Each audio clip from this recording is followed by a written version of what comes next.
Alrighty, folks, we're going into the Week 5 recap. It would turn out that Ian Schlag is a little drunk, and he's done passed out, so I'm recording this by my fucking self. But we're going to jump into this Week 5 recap. First matchup we got is Hayden and the Cowpokes versus Randy-Annapolis. This was going to be quite the fucking ass stomping, as the Cowpokes had 5 starters post double digits.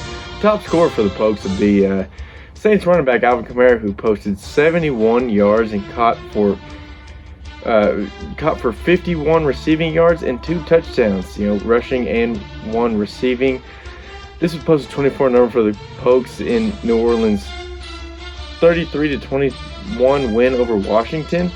That'd be a big winner for the Pokes, but Randy-Annapolis would fall in the sense that they would only have 2 starters go for double digits, with Jared Goff being the biggest underperforming, throwing for fucking 203 yards, no touchdowns, and 3 turnovers, which would score Randy 6 points in Detroit's 17-19 loss to Minnesota.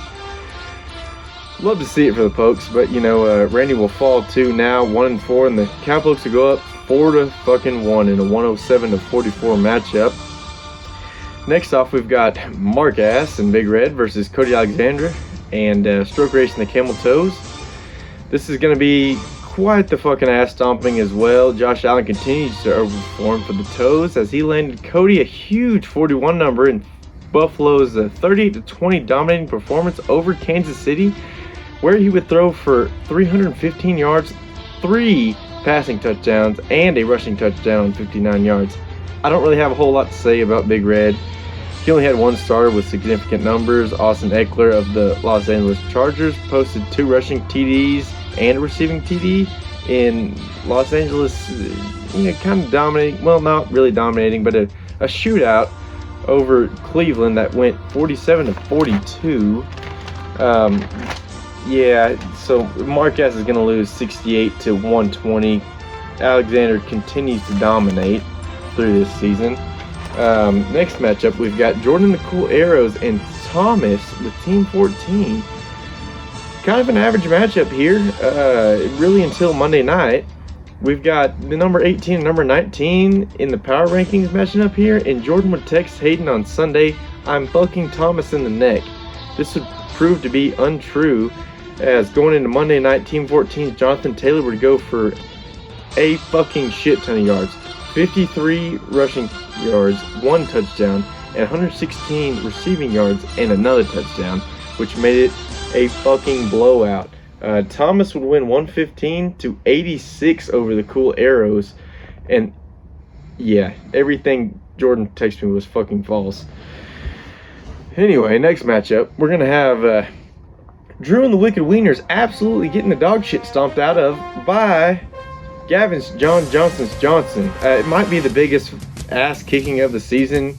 Johnson would drop a 136 bomb on the Wieners, who posted like 40-3 or something. Yeah, that was terrible. Johnson had 3 20-plus point scorers, including Mike Williams of the Los Angeles Chargers, who caught balls for 165 yards on 2 touchdowns and had rushed the ball for 72 yards. Goddamn. He scored 2 touchdowns on a 72-yard bomb and a 42-yard bomb, and that would just crush the fucking shit out of the Wicked Wieners. The Wicked Wieners had Russell Wilson, who had just a terrible finger injury as it would occur on Sunday, which would leave the Wieners willing to trade anybody for any fucking thing. Saquon Barkley, a starter for the Wieners, also went down with an ankle sprain in the Giants' loss to the Cowboys, so holler at Drew if you're trying to trade. Next matchup, we've got Colson Coheely's Spider 2-Eye Banana versus Martine's Glizzy Goblins. The Spiders had a huge week out of Devontae Adams, who gave the Spiders 26 points on 206 receiving yards and this can't be right, 5 fucking receiving touchdowns. God almighty. The Packers would win that one in Cincinnati, where both kickers combined for 5 missed field goals. I watched it. There had to have been something in the air. The Glizzy Goblins' only big scorer was Jameis Winston, who dropped a 33-piece with 279 yards and 4 passing touchdowns, surprisingly, in the Saints' win over Washington. Next off, we've got Little James versus Matt with House and Cock and his balls. Little James hanging with Aaron. Really would shock you in the Monday night's victory with Baltimore over Indianapolis.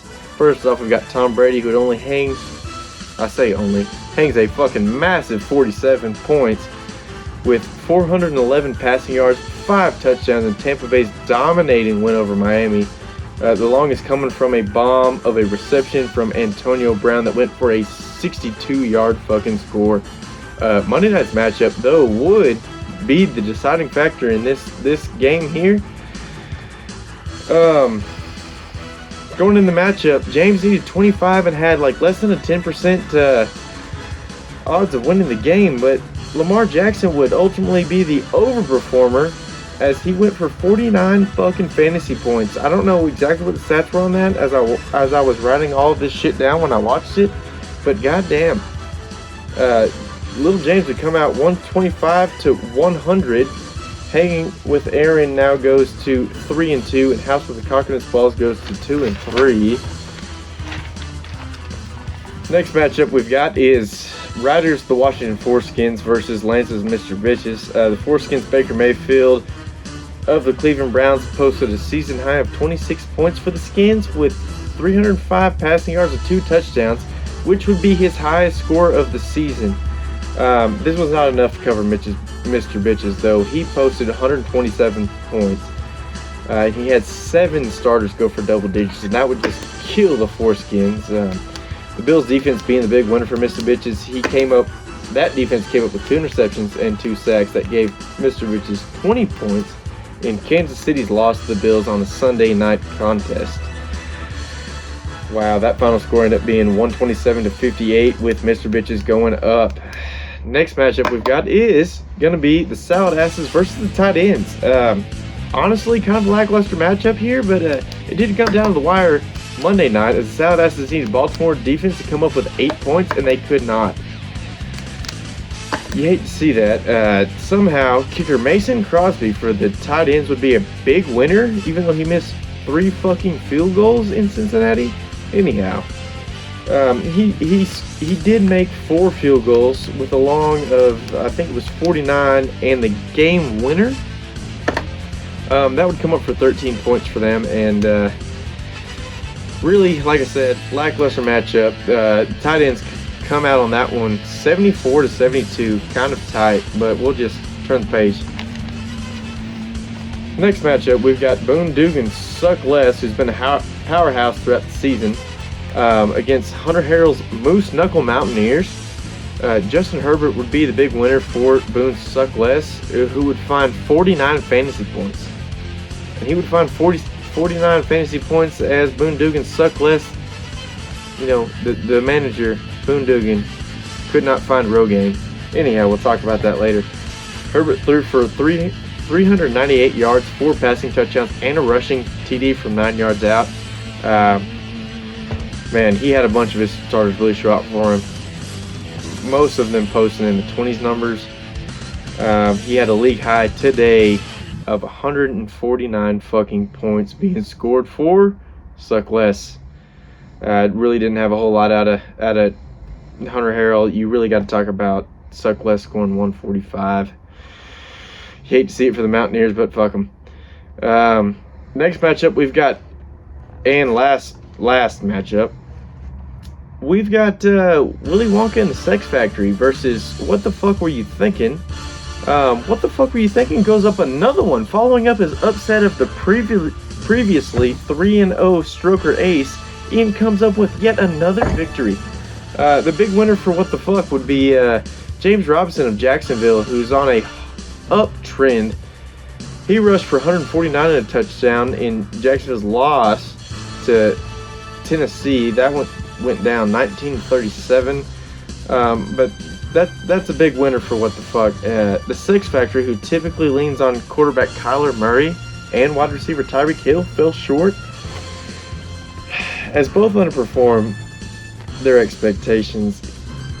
Eli should have started Trevor Lawrence, who tossed for 273 and 1 touchdown and rushed for another, compared to Murray's 239 and 1 passing TD.